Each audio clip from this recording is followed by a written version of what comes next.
Alexandria Ocasio-Cortez and Rashida Tlaib are giving us a real behind-the-scenes look at what life is like for new Congress people in Washington, especially coming from the view of somebody that is working class. Now, this latest event that they went to is incredible. It really, it confirms everything I already thought, but hearing it from them, it really shows you how ridiculously corrupt Washington is.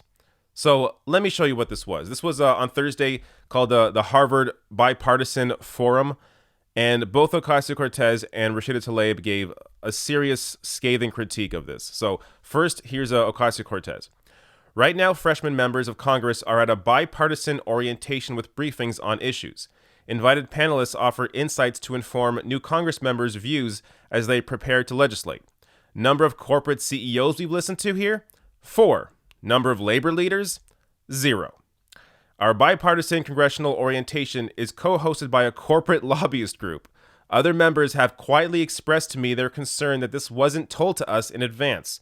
Lobbyists are here. Goldman Sachs is here. Where's labor? Activists. Frontline community leaders. Yeah. This is exactly why we need more people like Ocasio-Cortez in Washington. They expose this bullshit. Now, what amazes me is that there are a lot of conservatives. I see it in my comments all the time. I'm not sure how many of them are bots, how many are real, but a lot of comments from conservatives essentially attacking Ocasio-Cortez. Now, they're doing that because the conservative media they watch has brainwashed them into thinking that Ocasio-Cortez is somehow the enemy. But think about it. Why has conservative media done that? It's because they are a part of this. She exposes the same corruption that they are a part of. The same donors that are there in Washington corrupting the politicians there are the same donors that have corrupted conservative politics, conservative media. Ben Shapiro, Dave Rubin, Turning Point USA, Candace Owens, Charlie Kirk. All of these frauds take money from these large industries and then do as they say.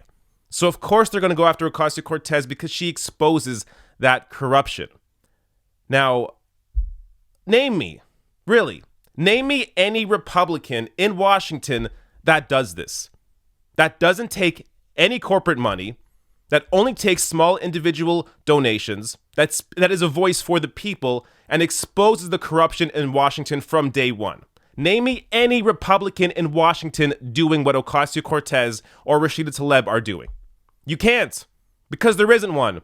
And if there is one, please put it below the comments. Let me know who they are, and I will gladly say I am wrong and you are correct. But this is why they go after Ocasio-Cortez. Now, let me show you Rashida Tlaib's response on this. Gary Cohen, former CEO Goldman Sachs, addressing new members of Congress today. Quote, "You guys are way over your head. You don't know how the game is played. No, Gary, you don't know what's coming. A revolutionary Congress that puts people over profits." Again, this just completely shows you what Washington is about. How the game is played? What do I say on my channel all the time? People in Washington, politicians, lobbyists, and the media, the mainstream media, all treat politics like a game. It is a game to them. Your life is a game. Policy is a game. Healthcare is a game. War is a game. None of this actually matters. For them, it's all about personal gain. For Gary Cohen, it is all about personal gain. Why was he in Trump's administration? So let me break this down. Gary Cohen, Trump's top economic advisor, is leaving the White House after just 14 months, but not before delivering a number of gifts to Wall Street and his old firm Goldman Sachs.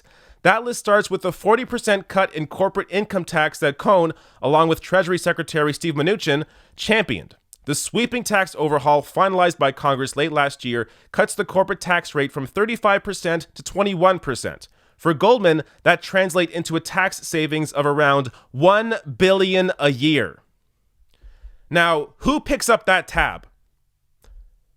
You do. They save money, you pick it up. That's what happens. And your public services are stripped?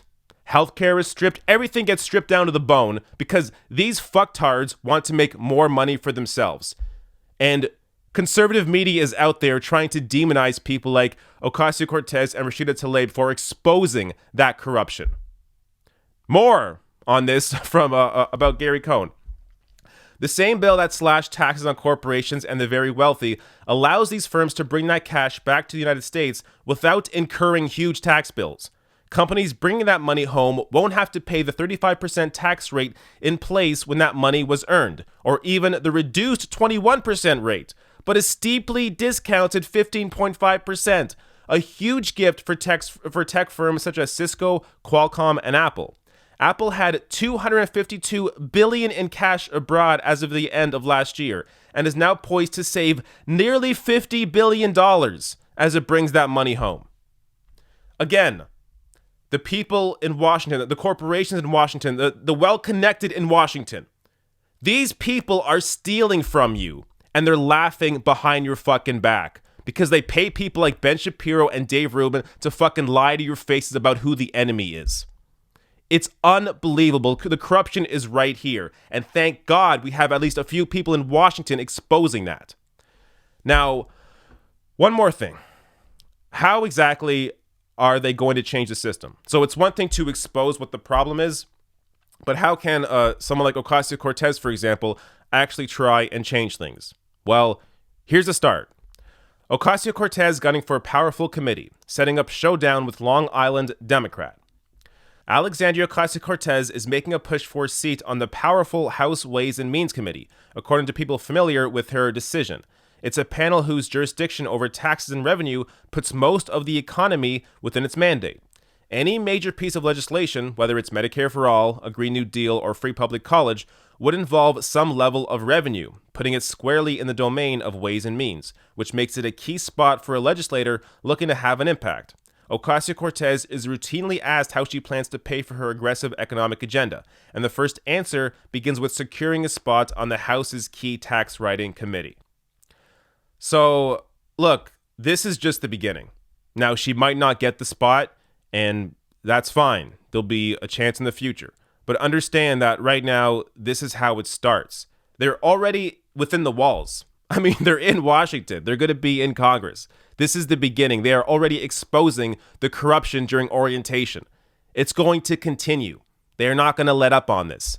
These are actual working class people that are now in Congress and willing to expose all of this bullshit. So understand, these people are here to fight for you, regardless of whether you even consider yourself to be a liberal or progressive or Democrat or whatever.